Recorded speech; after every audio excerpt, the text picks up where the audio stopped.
Evening. Let me connect my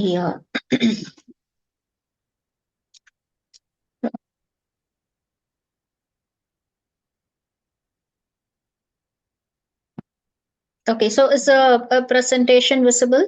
The slide is visible? Yes, madam.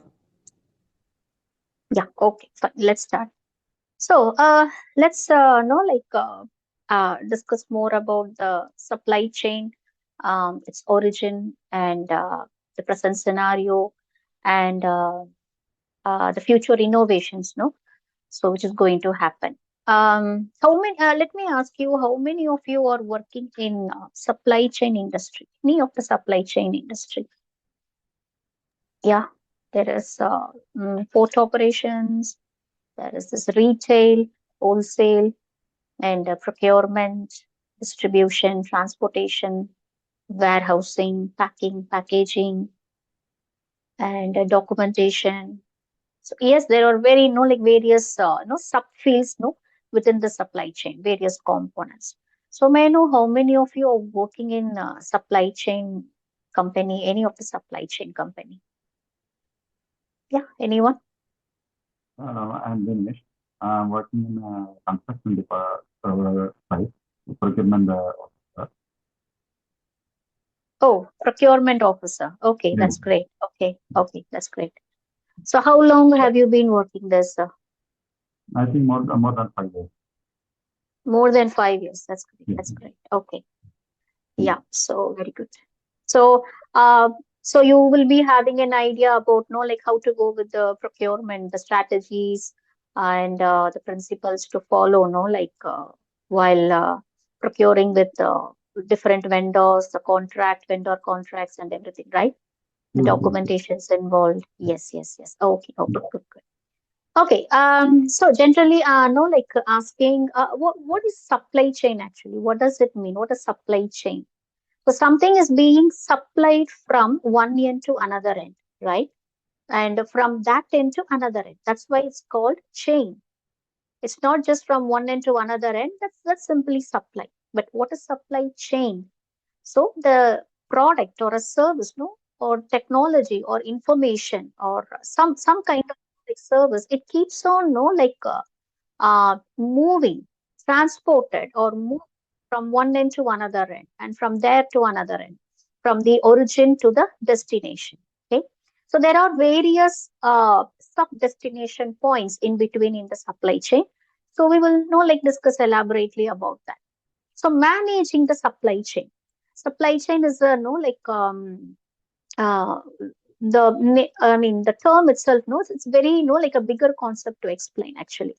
It's like a vast ocean, no? Like you cannot know like explain in just one line. There are no like more definitions and the simple terms, but it's no like a very complicated, no like complex process actually, the supply chain process. So the origin, okay, the origin, no, like where it starts, no, from the procurement. Actually, it starts from the planning, the company, the organization. So they want to know like give something to their customers. Okay, they want to know like provide something to the market. So they plan for it. So first is the planning phase, the supply chain concept.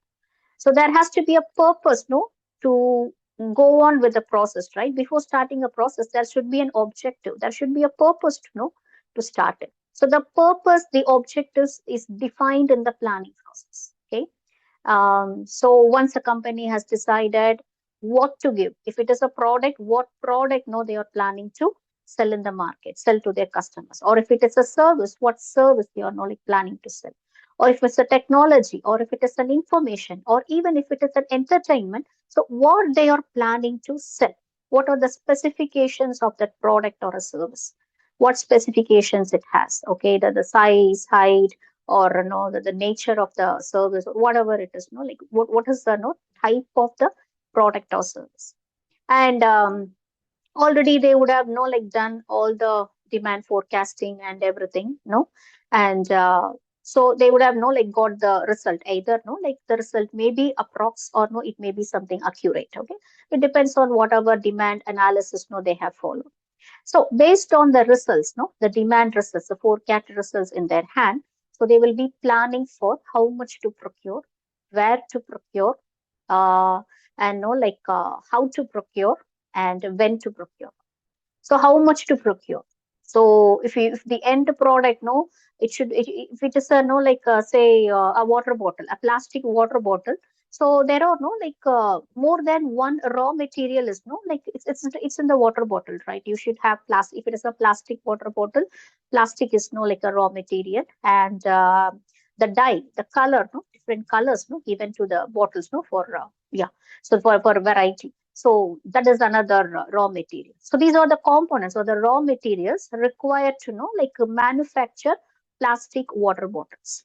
So in case no, if it is a glass bottle, it is a glass bottle, you need have to more, no, like more, like you need to have this silicone stand. You need to know, like have this no, like heat, and you need to have this. I mean, the lid of the bottle, no, it should be either in plastic or a cork, or it should be no in a metal. So there are no, like various components or various raw materials, no, which is used for manufacturing um a bottle, okay, a glass bottle. So it varies. So first the organization decides, so how much quantity of the raw materials, each raw material, how much they have to procure. They're planning to know, like produce, manufacture 100 water bottles. So accordingly, the quantity of the plastic required, the quantity of the color, the dye required is no, like plant, and no, then they go for the procurement process. So while going for procurement, first, you have to select the right kind of vendors. I haven't changed the slide, so I'm still in the first slide, so don't get confused. So first, you have to select the right kind of vendors. So, what do you think, no, are the qualities of a good vendor? What should be the quality of a good vendor? Imagine, no, like you're running a business, you're going for a procurement process, okay? So you want your product to be the best in the market, okay? You want to give a quality product or a service. So what qualities should your vendor possess? They should know, like supply you the quality materials, quality components, okay? So other than quality, what else you expect from your vendors, from your suppliers? Yes, there is a difference between supplier and a vendor, so that we will discuss. So yeah, what other qualities know, like we expect from our vendors? They should know, like supply on time. There shouldn't be any delay. So whenever your organization requires the component, it may be, you know, like in different quantities. Every time it may be in different quantities, or every time it may be in the same quantity. So whenever your organization requires, they should be able to supply. And another important factor, no, the quality the vendor should possess is the communication.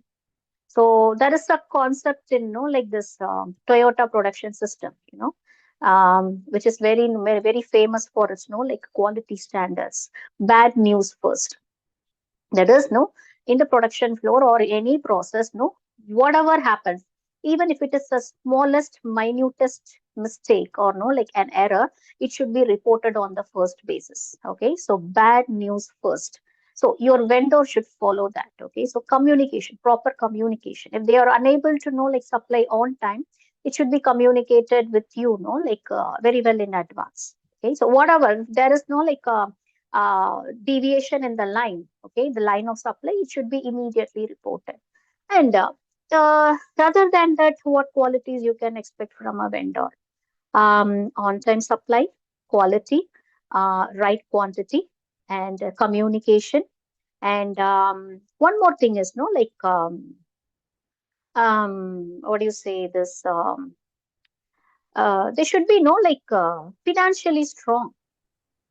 It may be no, like this thing, but yes, your vendors should be financially strong in the sense, no, they shouldn't be completely dependent on your payment. Okay, so they should have some financial stability. So so that they won't expect you, no. So you don't have to, no, like make the payment, no, like as soon as possible. So then only they will go with the next level of, no, like supplying. So that shouldn't happen actually. Usually, no, like with vendors, so we the organizations, no, like maintain contracts. Sometimes be like one-time supply and few maximum, like most of the companies they go for like contract with their vendors because they need their vendors to supply, for a certain period of time, maybe from 6 months to 1 month or 3 months or 5 years, or sometimes there could be like strategic alliance with their vendor. There could be a partnership with the vendor. That is, as long as the company is going on with the process, the same vendor supplies the components. That is a strategic alliance, that is a partnership actually. And even more than that, that is both the vendors and the organization, like plan together about, like what product, they are planning to give to the market.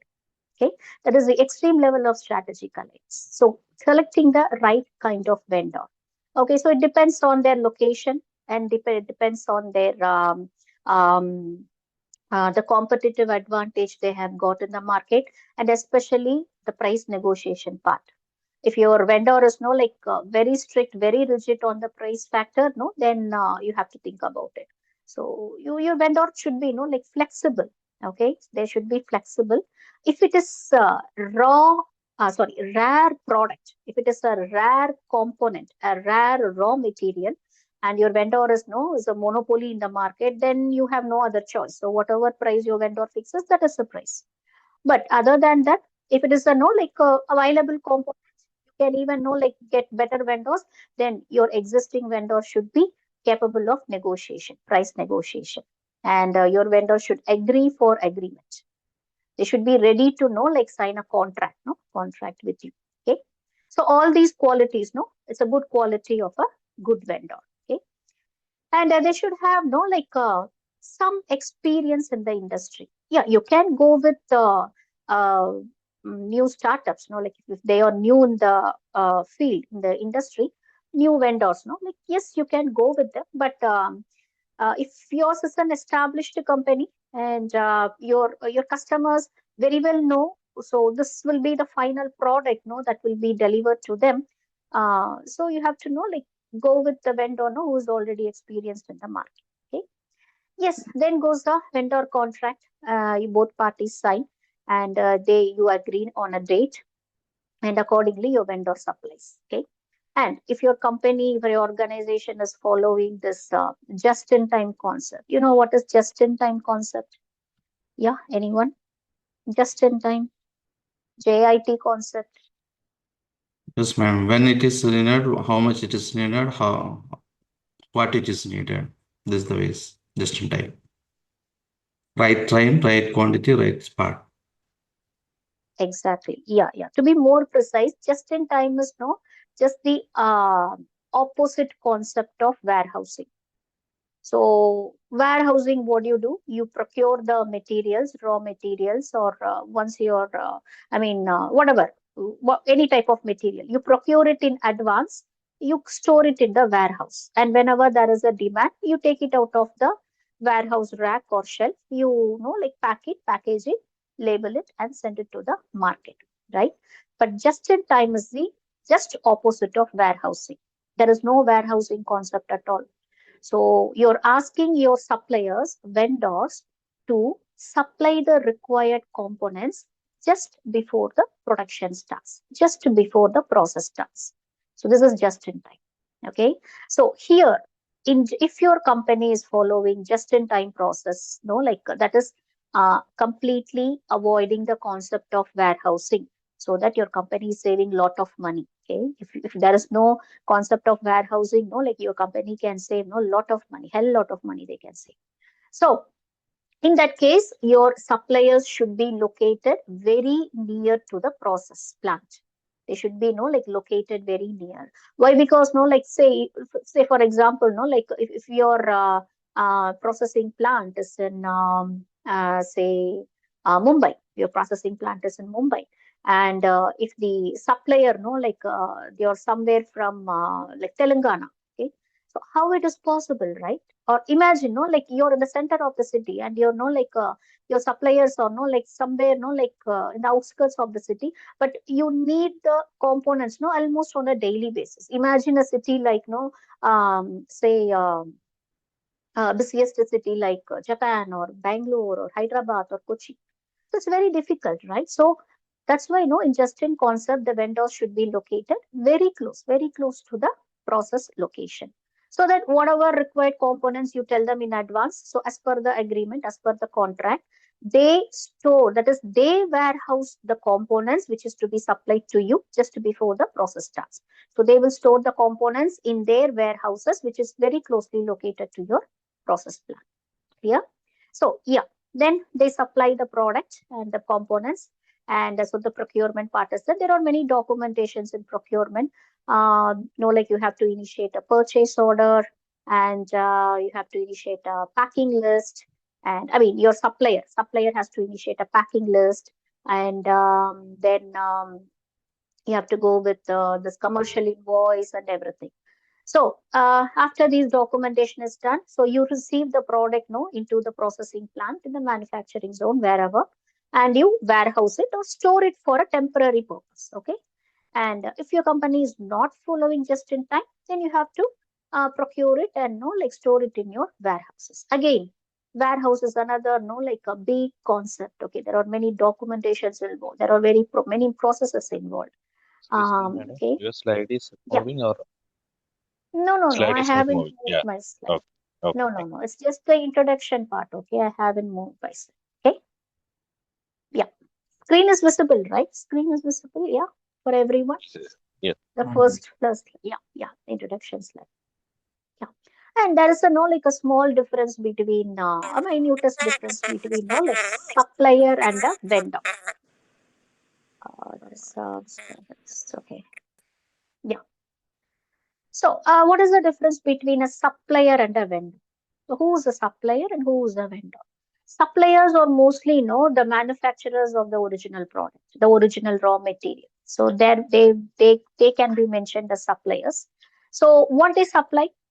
They mostly like supply to companies. If you're a raw material manufacturer, you don't supply directly to the consumers, right? You supply to a company, a processing company or a packaging company, and that company will do some processing on the raw material you have provided, convert it into like a semi-finished or finished product, and then like they supply to the next level in the market, the SCM channel, that is a supply chain channel. So they are called as the vendors. That is, vendors are the resellers of the product, whereas suppliers are the original makers of the raw materials, the original components. So that is the difference actually. Okay. Yeah, so then I know like the procurement part is done and the warehousing is done. So whenever there is no like a demand for production or a demand in the market, and no like the product is retrieved, taken off from the warehouse shelf, and after no like other value added processing is done. That is no like adding value to the product. That is like packing, packaging, labeling, price fixing, tag attaching, like scanning, all those process. No, like when that's done, then it goes to the market or directly to the consumers. So here we can know like say supplier or the original makers of the raw materials, the raw components. So vendors or the resellers. Okay. Customers. Customers, either they can be the final consumers of the product or they can be resellers. But consumers are the final consumers and they are not resellers. So that's the difference between customer and a consumer. Customers, they can resell the product, but consumers, they consume for themselves. They consume in the sense, no, like they consume it, they don't resell thereafter. Like people like you and me, we buy products, we don't resell it, right? We use it for our own purpose. Either we consume it or our family consumes, like, or we give it to someone, no, very close, no. We use it for our own purpose, right? So that's the difference between customer and a consumer.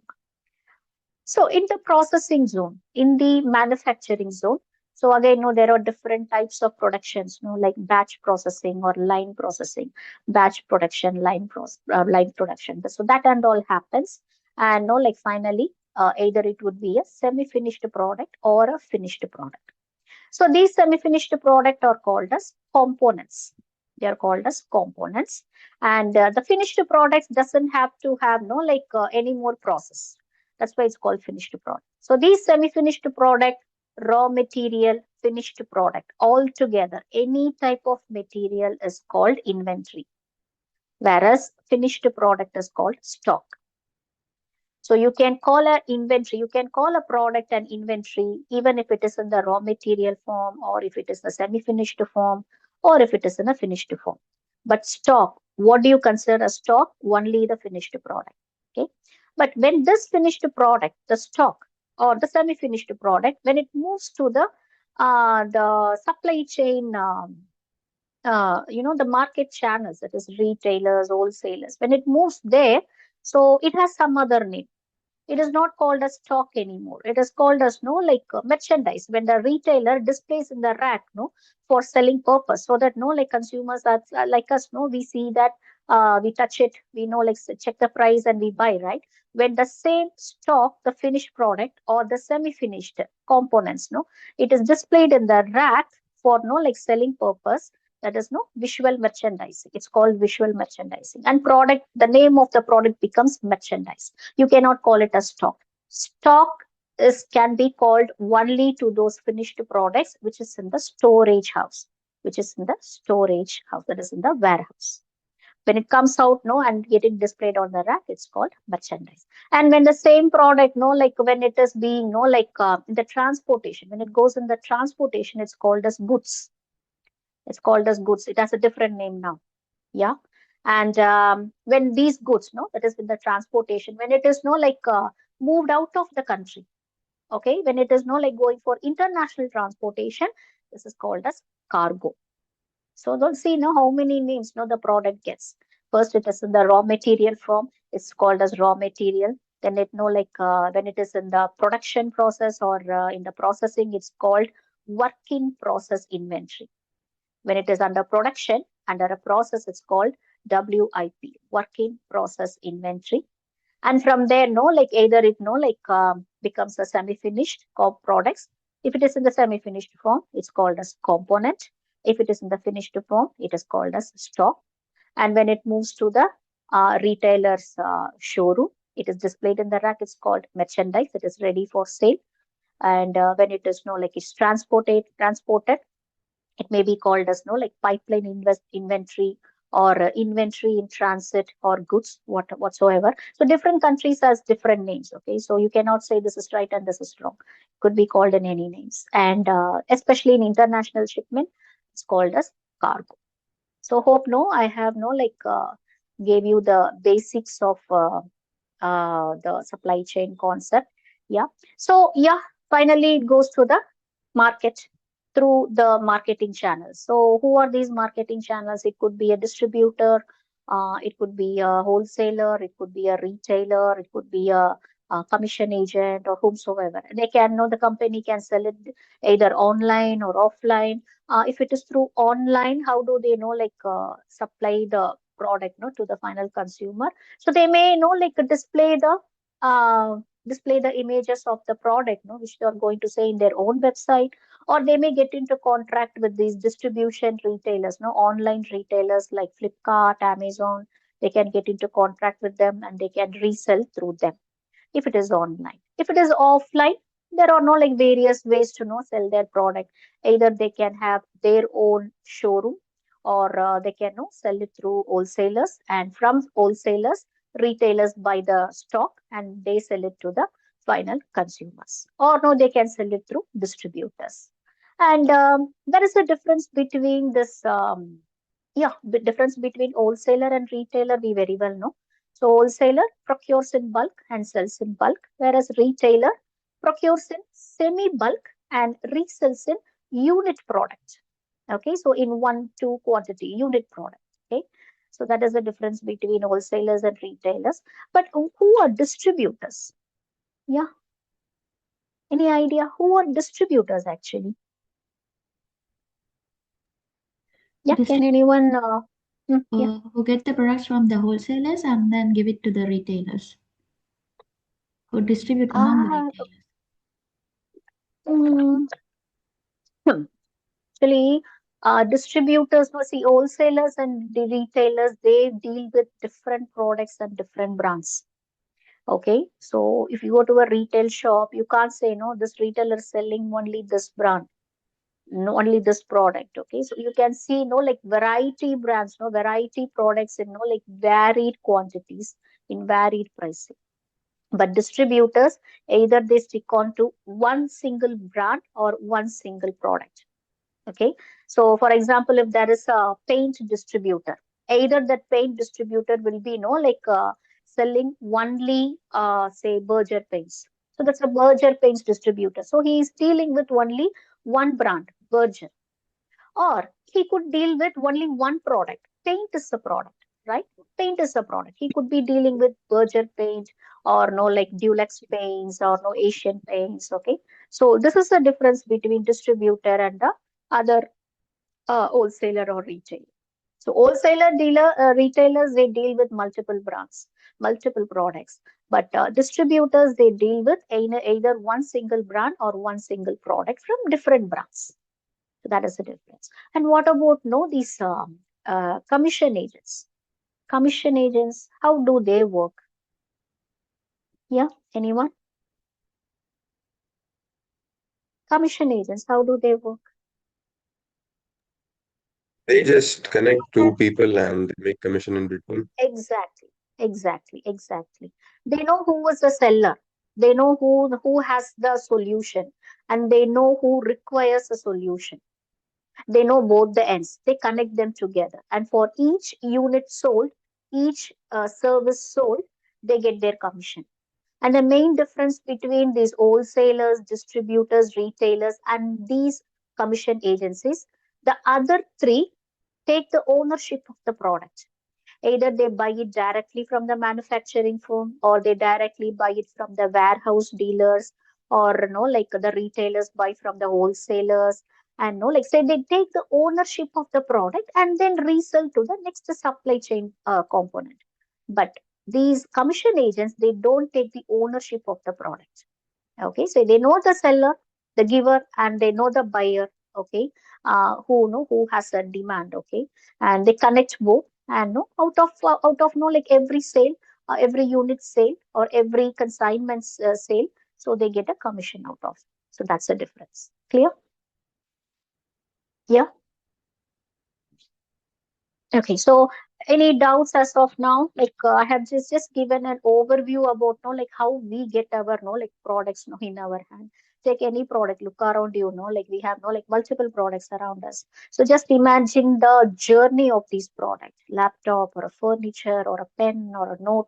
Imagine the journey. Imagine their raw materials. So an organization has to procure. If it is, even if it is a paper, they have to procure the notepad or whatever, like note or diary you're writing. They have to procure paper from one source. They have to procure the glue from another source, and they have to procure, whatever the paint or a dye, which is used for, margin or whatever for the designing part or whatever the graphics part. So they have to procure, that those dyes or colors from, like paints from, like different vendor. They have to like store it, manufacture it, and they have to sell it through the wholesaler or the distributor, and then it goes to the retailer, and finally it reaches our hand. This is the whole journey, like. But before all, the company plans that this is the notebook we are going to sell to the customers. So this is the size of the notebook. The quality of the paper should be like this, and this should be the number of pages in the notebook. This should be the color. This should be the design. This should be the texture, and like everything, how it has to look like, and where they are planning to sell, online or offline. If it is online, whether it will be in their own company website, or if it is through Amazon, and if it is an offline through wholesalers or distributors. So everything like it's planned uh, in advance, very much in advance, before the product, the final product reaches the consumer's hand. Yeah, now you can understand the journey of any product which we receive. But there are few products which doesn't require more processing. For example, those are called as generic products. Those are called as generic products. Few products, it can be consumed in their raw form. For example, vegetables or fruits, Okay, and the dal varieties or rice, no, rice and dal varieties, no, like they need only no like a minimum processing. All you have to do is no take the husk no out of those grains. That's it. Otherwise, no like no other processing is required. Very minimum processing. So these are the generic products. Okay, and no like few medicines or generic products. For example, we don't buy these products for their brand value. We buy these products for the usage. Okay, for example, we go to medical shop, no, like to buy say Dolo or no, like say Colpol or something or Brufen tablet. We don't ask for a particular brand, right? We don't ask for no like give me Dr. Reddy's no like Brufen tablet. No, we just ask for paracetamol.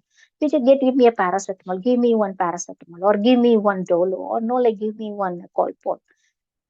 Like Colpol, Dolo, okay, these are no like specific company, but paracetamol is no like manufactured by many companies, many chemical companies, no pharmaceutical companies, no manufacture paracetamol. We don't ask for a particular brand. We use it for its usage. We don't purchase it for its brand value. So those products are generic products. Oil, oil requires minimum processing, right? All you have to do is no like just remove the impurities. That's it. And no like packaging, and now you can consume it. Water, no like minimum processing. And then what else? No like petrol. Petrol again, no minimum. You get crude oil and you have to know like do some no like processing and you get a petrol, you get diesel. Okay. So these are generic products which is bought for its usage and not for the brand value. Okay, other than that we have no like other type of products like semi products, semi solid products, that is solid products, liquid products, and semi solid products.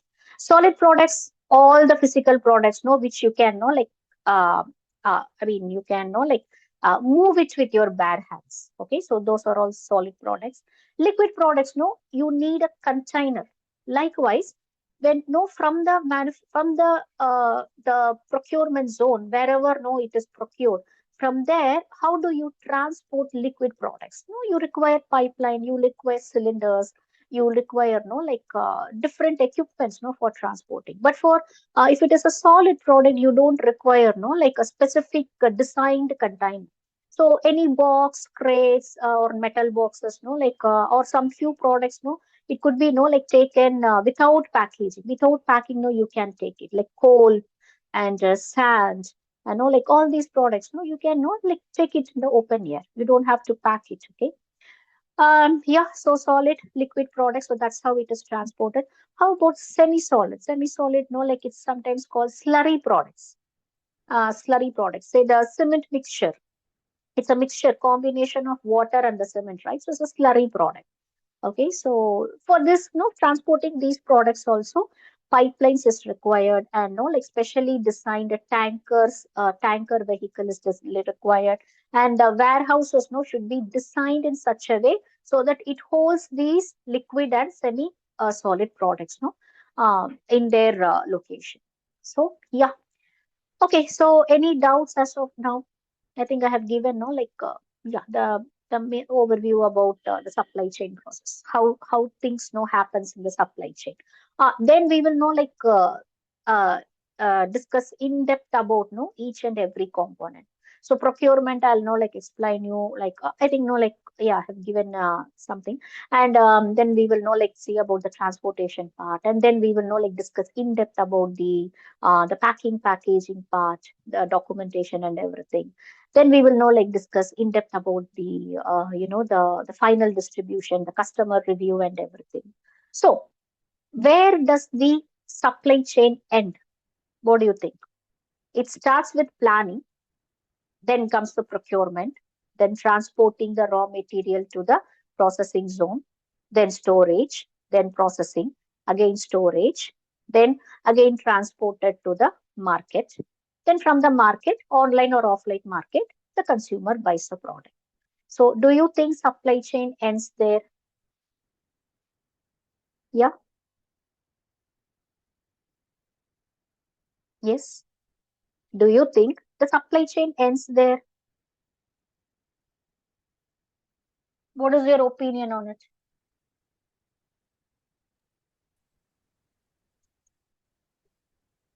Yeah, yes, please. Can anyone give their opinion? Where do you think the supply chain ends? After the consumer consumes the product, there the supply chain ends. Is that right? Or is it wrong? Unless Or is it a unless the metaphor? user is reselling it, I think that's where the supply chain ends. Okay, let's consider, okay, the user is reselling it and a buyer is buying it and Unless, yeah. consumes. Hmm. So it ends there. Yes, or Okay, maybe fine. it turns into e-waste and goes back. Okay, fine, fine. Actually, supply chain is a chain, no, cycle chain process. It means, no, it is a continuous process. So once you receive the product, you give a feedback about the product. You feel the product, you have a feeling on the product, you have your suggestions about the product. It may be good, it may be bad, it may be, something to improve. So you give your feedback about the product. Or sometimes you may not like the product, or you want to return the product because it has been delivered very late, or that is a wrong product you have received, or it's a damaged product. Okay, and there's some issue with the product, you couldn't use it, you want to return back. Okay, so it again goes back to where? Not to the manufacturing plant, it goes back to the from wherever you have purchased to the if you have purchased from retailer, you show it to the retailer, boss, this is the component, no, I purchased from you, it's decayed, it's expired. Okay, and what does the retailer do? Informs the wholesaler, because from wholesaler, no, this person has purchased, informs the wholesaler, and the wholesaler will check the stock, remaining stock, check for any other decayed products or check for any other expired products or whatever. And no, like if everything is fine, then the wholesaler, no, informs this to the person from whom this person has purchased, maybe a warehouse dealer or a manufacturing or something. Okay, they inform them. Okay, so this is how, no, the information moves back. This shows a supply chain. So what does they do after the warehouse, the production house receives this complaint from the customer, and it has been found out that the problem is in the processing. The problem is not with the retailer. This person purposely didn't sell the expired product. It's not with the wholesaler. This person didn't purposely, sell the expired product or the damaged product. And it's not with the warehouse also, because they also, didn't purposely, move the product out of the warehouse. But the problem is in the manufacturing. No problem is in the procurement. I mean, the processing. So what does the manufacturing people do? So they check for the process. No, they monitor, they evaluate. So where it has gone wrong, they will not do an evaluation. No, where it has gone wrong. So it may be in a one particular batch, or it may be like a small mistake, done by an employee, or it could be because of automation. No, when automation is happening, no, the machine doesn't stop by itself. Something, bad happens, the machine doesn't stop by itself. It keeps on, giving out the produce. Okay, so it may be, that reason. So they immediately, check the root cause of the problem and rectify it. So then, again, the best product goes up. So this is, how the supply chain works. Yeah, the supply chain stopped. There was a thought that supply chain stops after the consumer buys the product, consumes the product. There the supply chain stopped. This was the thought before 1960s. Before 1960, this was the thought. Because no, they didn't worry about the customer feedback and all, because mass production was happening in those days. Industrialization was no in its high, in its peak, and mass production was happening. So no one worried about customers' feedback, how the customer felt about the product. Are they happy? Are they satisfied? Are they feeling that it's good for the no money they have spent for it. No company thought about it. Only after 1960s, then slowly, this small customizations, came. It started with the automobile industry. So people know wanted customized cars. Though car manufacturing, vehicle manufacturing was also done mass in in assembly production, but still people wanted it little customized. So from there the customization started. Now imagine how many customized product we are getting in our day-to-day life. Yeah. So pizza is a customized product, right? You have the base product ready. The base is ready, but the customization, we are selecting it. Yes. So imagine, no, how many products, no, other than the generic products, how many products, no, we are not getting it customized. Yeah, the apparel, if it is a ready-made apparel, then we have no choice. But it was no, you're going to stitch the apparel, you're customizing it. Yeah, you're asking for something extra. Yes, so this is how no the concept of customization no it arose no after 1960s. Then these industries no then they know like they got that knowledge no yes people is asking no like the customers the market is demanding a difference a change every now and then. Now see the market now see the dynamic the dynamic market. So every day, no, almost every day or every week, no, something new is no like happening. It is a mobile, it can be a mobile, or it can be no like cinemas, or it can be no like any food product, anything. It can be anything, no. Every week or every month, no, few products, no, almost every day, no, something new is happening because customers are demanding more. They want something new, no, on a daily basis. Okay, they are bored of the, like the old way of like using the product or old products. They don't want it anymore. So there has been a pressure to the organizations, to give something different, especially customized product, for their customers. Even if they have 10,000, 1 lakh customers, yes, customization can be done with the help of technology, with the help of AI, with the help of robotic, this thing and all. Okay. So that is happening right now. And how will be the future supply chain? What do you think? What do you think, no, about the future supply chain? How it will be? Now the supply chain, no, everything is no digitized. We know like check for the products online. Then we check for the brands online. We select the products online. We know like go with the payment. Payment part is online. Everything is done online. What do you think will be the future of the supply chain? Yeah.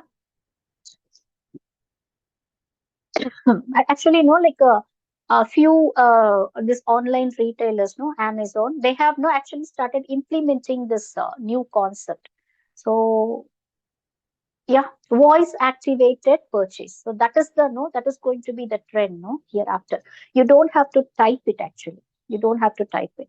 You can no like ask the product or a brand you're no like willing to purchase or willing to know like see in their Amazon's catalog, no, through your voice. So voice activated purchasing, no. So that is going to happen in the supply chain. So that is the trend. Okay. Okay, so next session we will know like discuss more about it. Now, no, like let's move on with the slide. So strategic supply chain management from source to customer value. So what is this? Uh, Companies changed the footprints in 2023 due to disruptions. What was the disruption? We know very well. Globally, there was a disruption. COVID was happening. So initial time of the COVID, no. So there was a disruption in the supply chain, but still it happened. No, like transportation of supply chain of medicines, supply chain of services, no, that was happening. Okay, supply chain didn't stop abruptly. So anyhow, no, something was supplied from one end to the another end. And 75% rising disruptions. That is, leader expect high impact disruptions by 2026. What do you think would be the reason? What do you say? No, like unbalanced political system, no, of a particular country. That could be the disruption. The war between the countries. That could be the disruption. Or what else? No, like that other problems. No, like we face in transportation because of high traffic, high pollution, high population, or that could be the disruption. Or customers are asking for more variety, but the organizations couldn't like supply it, on time. That could be the disruption. And other natural, like forces like heavy rains, floods, tsunamis, earthquakes. No, that could be the like a disruption. So anything could be a disruption, but this was like expected. So it has evolved from back office function into a strategic business driver. Actually, this term supply chain, no, it actually evolved only after 1960s. Before that, all these factors, no, all these components was under one single term, logistics. Everything was logistics. Okay, but the term supply chain, it like it was forwarded by the experts in this field only after 1960s. Actually, logistics means movement of goods from origin to destination. That is logistics. But the whole concept of procurement and everything, production, everything was considered as no like logistics. It came under a single term logistics. That was before 1960s. Yeah. So, function into a strategic business driver. Organizations worldwide are rethinking their supply chain architectures to address unprecedented disruption patterns. So, today's competitive landscape demands strategic orchestration from source to customer. What do you understand by strategic? What is strategic actually? Something which is in long term. Strategic means no, it is not some higher concept. That is no like fixing the objective, fixing the goal, no, the final goal of the organization or a particular process. That is no like strategy. You are planning to achieve something bigger, and then comes the planning. You're now fixing something bigger, that is a strategy, what the organization wants to achieve. Then comes the planning phase, how you are going to achieve. Okay. So, what is a strategic supply chain? Coordinated flow, goal alignment, and resilience buildup. So, integrated management of sourcing, procurement, production, logistics, optimizing movement from suppliers to customers. Now, when you place an order online through Amazon or whatever, no, like you can see, no, where is your product now, whether it has been shipped from its original location or not. And once it has been shipped, automatically, no, the CRM of the Amazon, no, updates. Not automatically, someone has to feed the information, but once they have feeded, no, it automatically gets displayed when you check the when you track the product today you have ordered. Then what happens when it is no kept in your nearest warehouse in your city location? So it no inform, no, you can, when you check, no, it displays, okay, very near to the city location or not the nearest warehouse or something. Then when it is no on the way for delivery, again no, there is an update. So you can know track the movement of your product, no, as no like from the time you have no placed the order. Then is a goal alignment. Activities synchronized with business objectives like cost optimization, quality excellence, operational agility, and proactive risk mitigation. Then resilience builder, so it enables organizations to withstand the disruptions from any pandemics, geopolitical tensions, and the market volatility. Volatility. So, yeah. So, what are the 7 steps in strategic sourcing process? First is analyze, spend, and market. Okay, so first, comprehensive assessment of spending patterns and market conditions. So, first, what you have to do? You have to do a demand forecasting. Okay, as no if you're a company, you have to do a demand forecasting. So you can know analyze the spending patterns, no, of the customers, of the consumers, when they are buying, how much they are buying, so at what age, no, they are buying what component, and no how frequently they are buying. So for which component, no, they are okay with the price, and for which component, no, they are come no going for negotiation. And what is their expectation on the next level of the same product, that is no higher version. So what are their customers expectations? So the spending patterns and the market conditions. Second is evaluate the suppliers. So once that is done, you have the results, right? So with the results, evaluate the suppliers. So do the assessment beyond the price. Not only no, don't only look for the price, but look for quality, innovation capacity, and sustainability practices. So sustainability is no is another bigger concept here. Okay, so if you're practicing, if your organization is practicing sustainability, your vendors, your suppliers should also practice sustainability. Okay, so you have to select such kind of vendors who practices sustainability, to take that no as a very serious matter. Okay, and develop the strategy. Okay, along with the vendor, along with your supplier, you develop the strategy. So create sourcing strategy aligned with overarching business objectives. Then negotiate the contracts, focus on the total cost of ownership rather than unit price alone. Then implement the collaboration, that is sign the contract agreement, establish supplier collaboration frameworks and performance management systems. Then monitor continuously, track the market trends, emerging risk and supplier performance metrics, and finally optimize it regularly. So periodic reassessment and optimization of sourcing decisions. So these are the 7 steps. So what is the difference between strategic sourcing versus traditional procurement? So as we discussed earlier, no, traditional procurement was a different concept. No, like it was purchased, procured in bulk. Quality, like was not taken too serious. And no, like since mass production was happening, no, in those days during the industrialization era, mass production was happening. So no one worried about no the quality and everything. Okay. But strategic sourcing is all about not only about quality or price, it's about everything. So what is the difference? Strategic sourcing, no, it involves proactive and cyclical approach because you're collaborating with your supplier as well to give the best product to your consumers. Whereas traditional procurement, it was only transactional and reactive because maximization was the only goal, only objective of those organizations, no, before. Strategic sourcing is, like it follows a value driven decision making. But traditional procurement, it was all about price focused negotiations. Strategic sourcing, no, like it will have long term supplier relations.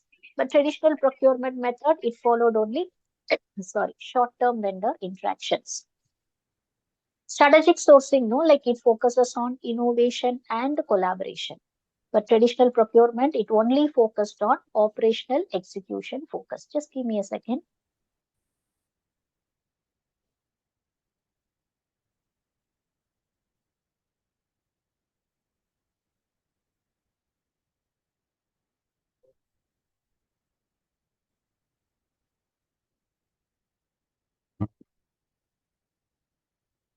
Sorry. Okay, so strategic sourcing, so it has created a competitive advantage because no, you're striving to be the best in the industry, best in the market. So you're practicing everything, no, which has more value, whether it's a procurement or transportation or production or warehousing or any process, no, you do on the product or do on your service, no, which you're selling, no, finally selling. So that gives you the competitive advantage in the market. But traditional procurement, it was focusing only on the cost center, that is profit maximization. So strategic sourcing, it transforms procurement from a necessary function into a powerful lever for competitive advantage and business growth. So how to know, like design a resilient and agile supply chain network. Agile means no continuous. Agile is something no continuous. That is continuous advancement. First, optimize the network design, then build supplier diversity and leverage the technology. So optimize the network design. So whatever no like design you're following, no like evaluate the facility locations and everything, no like check into no like each and every component. So whatever your no like your organization is no like using for no like the transportation or manufacturing or whatever is the process. No, look into that. And to balance cost efficiency and market responsiveness, build a supplier diversity. Don't stick on to no like just only one supplier.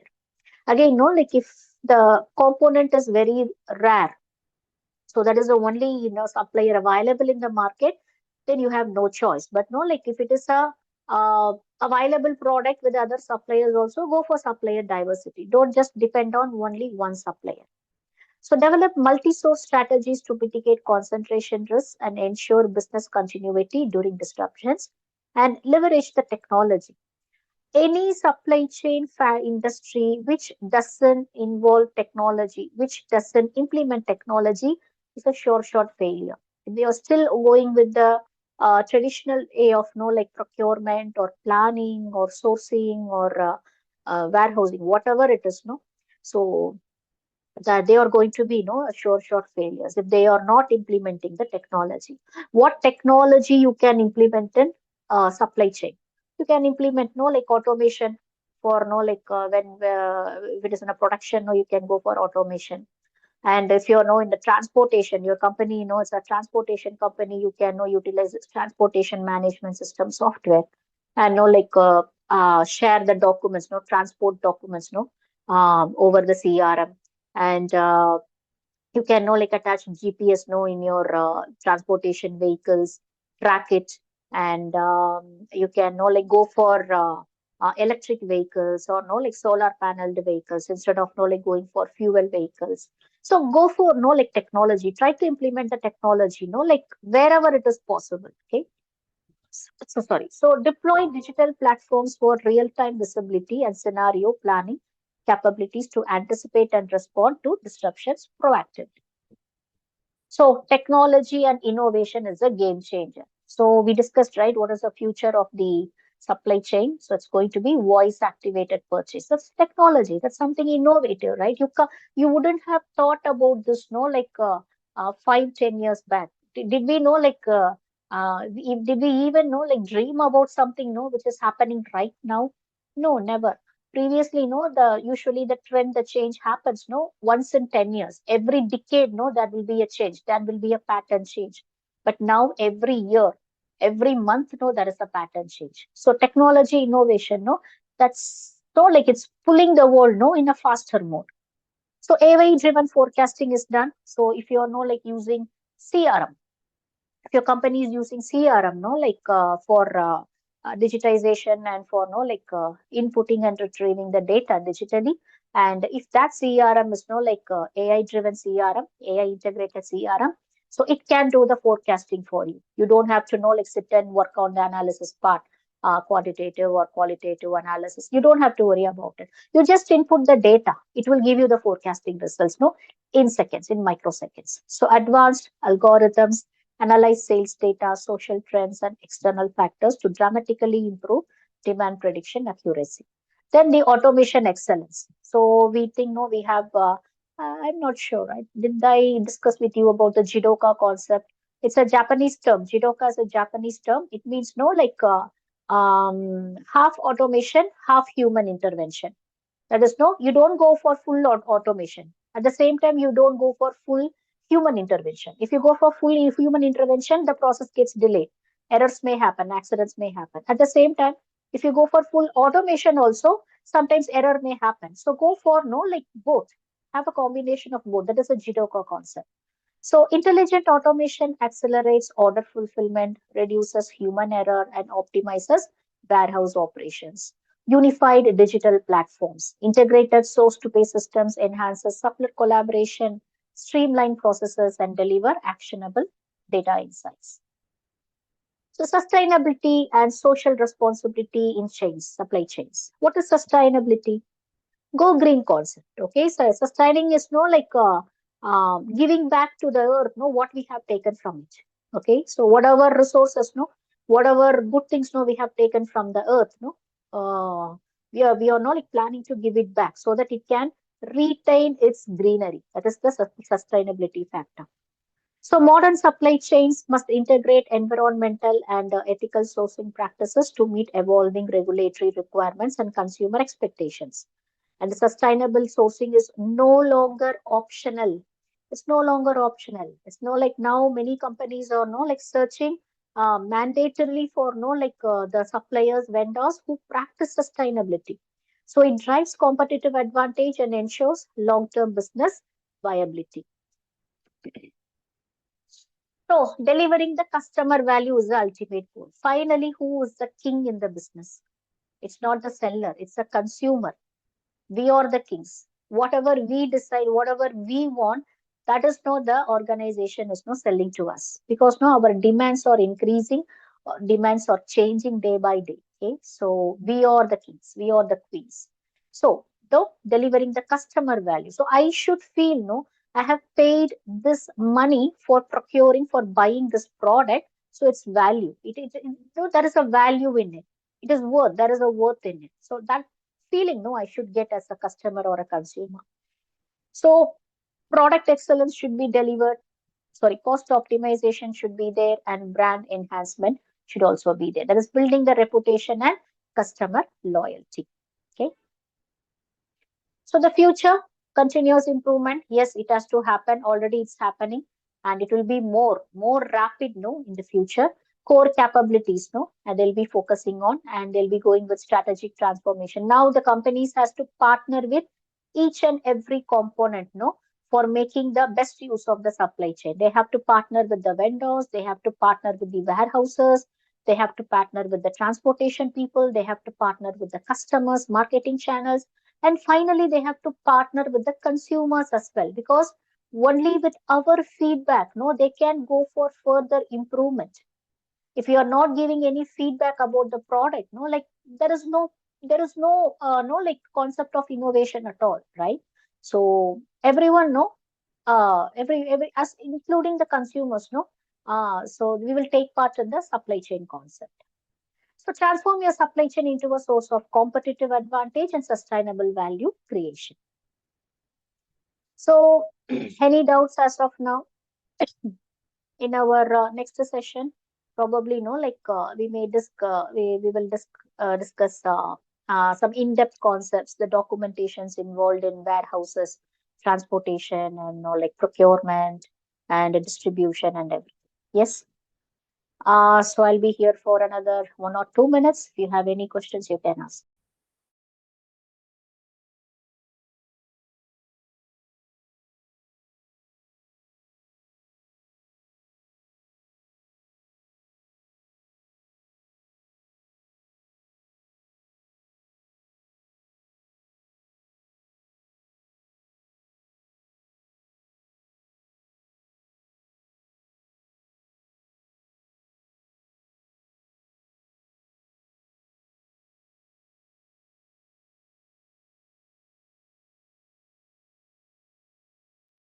Okay, so if there are no doubts, we will meet you in the another session. Okay. So thank you. Thanks for participating. Have a great weekend. Bye. Thank you, madam. Thank you. Thank you.